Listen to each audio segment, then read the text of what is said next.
Em primeiro lugar, queria agradecer muito ao Sr. Presidente da República e nosso Presidente Honorário por nos ter dado a grande honra de ter aberto a nossa conferência. Uma palavra também, visto ser a primeira vez que tomo a palavra publicamente depois dessa ocasião, ao Philippe Botton, que agora é o nosso Presidente Fundador, agradecer-lhe mais uma vez tudo aquilo que fez pelo Conselho da Diáspora. Sem o seu dinamismo, sem a sua liderança, não teríamos hoje o Conselho da Diáspora que temos. Uma palavra também de felicitações e de encorajamento para o novo Presidente da Direção, António Calçada Issá. Ainda uma palavra para o meu colega na abertura desta conferência, um dos grandes nomes da nossa ciência e da nossa medicina, ou saúde em geral, o professor Manuel Sobrinho Simões. Sinto-me quase envergonhado de estar neste pódio ao lado dele, visto, como sabem, eu não ser, de forma alguma, formado nestas áreas. Mas tenho com a saúde uma ligação que tenho com as políticas públicas e com a governação, nomeadamente a nível global. E queria aproveitar estes breves minutos para partilhar convosco a experiência e algumas reflexões baseada no facto de ter, a partir de 1 de janeiro, assumido a posição de Presidente da Aliança Mundial para as Vacinas, a Gavi, e de estar, por isso, em contacto permanente com esta resposta que agora estamos a querer dar a esta pandemia da Covid-19 através da COVAX, que é uma facilidade que foi criada pela Gavi, juntamente com a Organização Mundial de Saúde, com a CEPI, outra organização especializada em vacinas, e com a Unicef também. E a primeira mensagem que vos queria passar era esta. Esta pandemia foi um grito de alarme para o mundo acerca da necessidade de um investimento mais consistente na saúde pública. Foi um grito de alarme também porque a pandemia mostrou que mesmo os países mais ricos e mais avançados do mundo não estavam preparados para um risco deste tipo. Esta é a verdade. Vimos que alguns dos países mais avançados e mais ricos do mundo tiveram uma resposta muito insuficiente e tiveram que registrar um elevadíssimo número de vítimas mortais.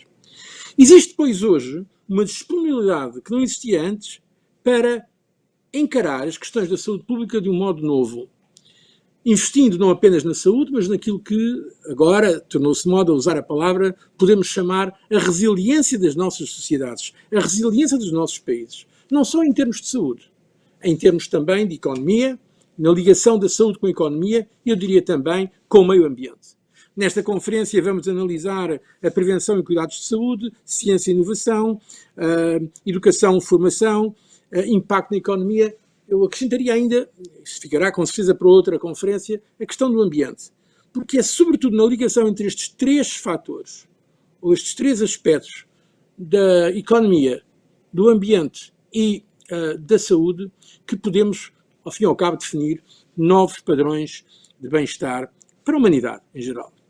A verdade é que a própria União Europeia, e eu queria sublinhar este ponto também, baseado na experiência de direção da Comissão Europeia durante 10 anos, a própria União Europeia foi agora chamada a ter responsabilidades que não tinha. Eu queria lembrar que, até há pouco tempo, os Estados não queriam que a União Europeia se intrometesse nas questões de saúde.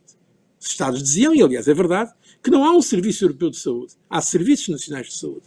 E eu recordo-me de dificuldades que eu próprio tive quando procurei lançar algumas iniciativas, por exemplo, de redes de boas práticas. Estou-me a lembrar de uma iniciativa em termos de saúde mental. Houve governos que disseram que a Comissão não tinha que se intrometer nesse domínio, porque a saúde era e é ainda basicamente uma competência nacional. Mas agora, vendo a emergência, agora já há um consenso para criar uma União Europeia da Saúde e vai pela primeira vez haver, já foi aprovado, um orçamento para a saúde que até agora simplesmente não existia. Sendo que as verbas para a saúde iam, seja do orçamento do desenvolvimento, na ajuda a países terceiros, seja através do orçamento da ciência e investigação, mas não propriamente um orçamento para a saúde. E a própria Agência do Medicamento, a European Medicines Agency, de que tanto hoje se fala, queria lembrar que foi criada inicialmente não necessariamente a partir de uma necessidade de saúde pública, mas de uma necessidade de encontrar uma regulação para o mercado interno, porque era óbvio, não podia haver a circulação de medicamentos, que também são, ao fim e ao cabo, mercadorias, sem uma regulação a nível pan-europeu no âmbito do mercado interno. Por isso, há hoje condições que não havia antes para que a União Europeia também esteja mais presente no domínio da saúde pública, não substituindo os Estados, que não podem nem devem ser substituídos, mas complementando a ação dos Estados e dos governos e das nossas sociedades nesse objetivo tão importante. Eu acho que há hoje, depois, condições muito importantes para trabalhar nestes domínios. E é isso que vamos ouvir hoje também nesta conferência. Aliás, há agora uma multiplicação de think tanks, de ideias para o futuro. Se me permitem só partilhar mais esta questão, eu próprio, neste momento, co-presido, juntamente com o ex-primeiro-ministro da Austrália, Malcolm Turnbull, e com a presidente da Escola de Saúde Pública de Harvard, Michelle Williams, uma iniciativa chamada Reform for Resilience, que visa precisamente, com algumas das melhores universidades do mundo, de facto das melhores e mais importantes universidades do mundo, visa essencialmente produzir documentos que vão ser já apresentados este ano ao G20 para dar indicações de política geral em termos de resiliência, sobretudo no domínio da saúde, mas não apenas no domínio da saúde. Isto como exemplo que vos posso dar de uma nova atenção, de um novo cuidado, de um muito maior investimento, não apenas financeiro, mas também científico, tecnológico, intelectual, de atenção, de carinho, de energia, que se vai dedicar cada vez mais ao setor da saúde pública. Finalmente, há a questão da justiça, e tinha de terminar com este ponto. Justiça quer a nível dos nossos próprios países, quer no plano global. A verdade é esta: no campo da vacinação, nós hoje temos nos países ricos pelo menos um excesso de 1.500 milhões de doses de vacinas, enquanto que, por exemplo, em muitas áreas do mundo não chegou ainda sequer uma vacina. Em alguns países em África, por exemplo, alguns países mais pobres. É por isso que estamos a exigir e estamos a pedir aos mais ricos que façam qualquer coisa no domínio da partilha de vacinas. Compreendemos perfeitamente que, em primeiro lugar, os diferentes governos têm que acorrer às necessidades das suas populações. Mas é possível aqueles países que têm vacinas em excesso que partilhem, ou pelo menos se comprometam já a partilhar, uma parte significativa desses contingentes, de vacinas, dessas quantidades, com os países que mais precisam. Porque o nosso objetivo na COVAX é precisamente chegar a todos, sobretudo àqueles que são mais vulneráveis. Porque ninguém está a salvo até todos estamos a salvo. E era com esta palavra, em relação à necessidade de encontrar também no plano global e no plano interno soluções de justiça, que eu queria, pela minha parte, terminar esta intervenção, dizendo mais uma vez a honra que tenho em abrir com o professor Manuel Sobrinho de Simões esta nossa conferência. Muito obrigado pela vossa atenção.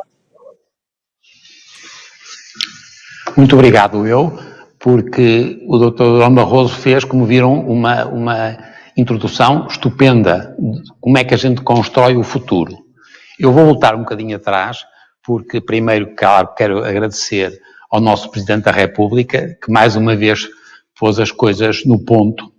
É muito interessante, o nosso Presidente anda nisto há muito tempo e consegue perceber muito bem qual é o problema hoje daquilo a que nós chamamos a saúde e a ciência por um lado, mas depois o ambiente, a economia, a sociedade, e portanto ele pôs este problema muitíssimo bem. Nós, quando pensamos em fazer esta conferência, eu dependi quase exclusivamente do Jorge Portugal e o Filipe, porque eles são muito bons organizadores e conhecem as pessoas e são uns sabidões. Eu não sou um sabidão, eu sou um homem do câncer, portanto confesso que isto é... E eles fizeram uma organização que eu quero dizer que acho estupenda. Eu já vi os 4 painéis, e acho que nós fomos muito felizes na possibilidade de discutir assuntos que têm muito a ver com aquilo que o nosso Presidente disse e o Dr. Durão Barroso também levantou. E nós só ganhamos se conseguirmos conversar uns com os outros e discutirmos coisas to the point. E, portanto, eu estava a pensar como é que eu faria isto de apresentar. Já se disseram que nós tínhamos 4 painéis. Os painéis vão ser muito interessantes porque têm, por um lado, a prevenção e os cuidados de saúde, a ciência e a inovação, depois tem o impacto na economia da saúde e acabamos pela educação e a formação, o que é muito interessante porque depois vai-nos poder discutir no fim se não devia ser no princípio, mas se calhar é o que faz a translação e é muito interessante. Eu estava a pensar o que é que eu achei hoje como muito interessante em tudo o que disse o Presidente e o Dr. Durão Barroso e também nos painéis. Está tudo marcado pelos Cs. Não sei se repararam que nós temos a conferência do construir, está bem, Temos também, claro, a cultura, a ciência e a civilização, também está bem. E depois, como temos saúde, nós temos a mania de curar, controlar e cuidar. E cada vez mais, e vamos discutir hoje durante o dia, a ideia de que há uma transição entre a prevenção e a cura. Nós éramos muito dicotómicos, por um lado a cura, de resto a cura é muito raro, mas controlar, e tínhamos a prevenção, e vamos perceber que há uma transição aqui que é muito interessante e há várias pessoas hoje que vão discutir isso. E como é que o que é que está na base disto? O que está na base, como compreendem, são dois Cs, que é o compreender e conhecer. E isto é fundamental.